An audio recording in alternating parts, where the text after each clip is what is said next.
হাওয়াই মিঠাই। হাওয়াই মিঠাই আমার ভীষণ পছন্দের। আমাদের সময় হাওয়াই মিঠাই একটি কাচের বক্সে করে বিক্রি করা হতো। সেই কাচের বক্সের মধ্যে অনেকগুলো হাওয়াই মিঠাই থাকতো। সেগুলো আবার ছোট ছোট প্যাকেটের মধ্যে গোল গোল। সেই প্যাকেটগুলোর মধ্যে হয়তো 4 থেকে 5টি হাওয়াই মিঠাই থাকতো। সেগুলো বিক্রি হতো প্যাকেট হিসেবে। যাই হোক, আজকে আমি হাওয়াই মিঠাই বিক্রি করছে এমন একটি মানুষের পেন্টিং করব। হ্যালো এভরিওয়ান, আমি ঋতু। কালার প্যালেট পেজে আপনাদের সবাইকে স্বাগতম। চলুন তাহলে পেন্টিংটি শুরু করে ফেলি। শুরুতে স্কিন কালার ব্যবহার করে ছেলেটির মুখ, গলা, হাত করে ফেললাম। তারপর একটু কালচে খয়েরি রং ব্যবহার করে ছেলেটির শার্টের কাজটুকু করলাম। তারপর একটু সাদা রং ব্যবহার করে ছেলেটির যে চেকের অংশটুকু রয়েছে শার্টের, সেটুকু করে নিলাম। এখন হালকা গোলাপি কালার ব্যবহার করে হাওয়াই মিঠাইয়ের যে কালারটি রয়েছে সেটুকু করে ফেলছি।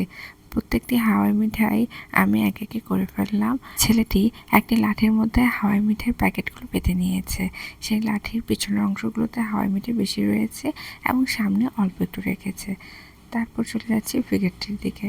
ছেলেটির চুলের অংশটুকু করে নিচ্ছে। সেখানে আমি হালকা অ্যাশ কালার ব্যবহার করেছি এবং প্যান্টটিও সেম কালার ব্যবহার করে নিচ্ছি। এখন প্যান্টটিতে একটু যে ভাঁজ বোঝানোর জন্য ডার্ক অ্যাশ কালার ব্যবহার করছি, যাতে ছেলেটি যে হাঁটছে প্যান্টের যে ভাঁজগুলো রয়েছে সেগুলো সুন্দরভাবে বোঝা যায়। ফিগারটুকুর কাজ মোটামুটি শেষ। এখন আমি যে হাওয়াই মিঠাইগুলো করেছিলাম সেই হাওয়াই মিঠাইগুলোতে একটু যে প্যাকেটের মধ্যে আলো ছায়া পড়েছে সেটুকু বোঝাচ্ছি। সেখানে আমি সাদা রং ব্যবহার করে এই কাজটুকু করে নিচ্ছি। এখন হাওয়াই মিঠাইয়ের যে লাইট অ্যান্ড ডার্ক শেডের ব্যাপারগুলো সেগুলো আমি ডার্ক ম্যাজেন্টা কালার ব্যবহার করে নিলাম। প্রত্যেকটি হাওয়াই মিঠাই আমি সেম প্রসেসে করছি। এখানে আমি জেল পেনের সাহায্যে ছেলেটির চুলের অংশ, চোখ, নাক, মুখ এবং প্যান্টের কাজগুলো করে নিলাম। এখন চলে যাচ্ছি ব্যাকগ্রাউন্ডের দিকে। এখানে আমি ঘিয়া কালার ব্যবহার করে ব্যাকগ্রাউন্ডটির কাজ করছি। ব্যাকগ্রাউন্ডটিতে আমি আমার সিগনেচার যে কাজ বলা যেতে পারে সেভাবেই আমি করে যাচ্ছি। আমি উপরের অংশটুকু পরে করব, একটু উপর থেকে নিচের অংশটুকু আগে করে নিচ্ছি।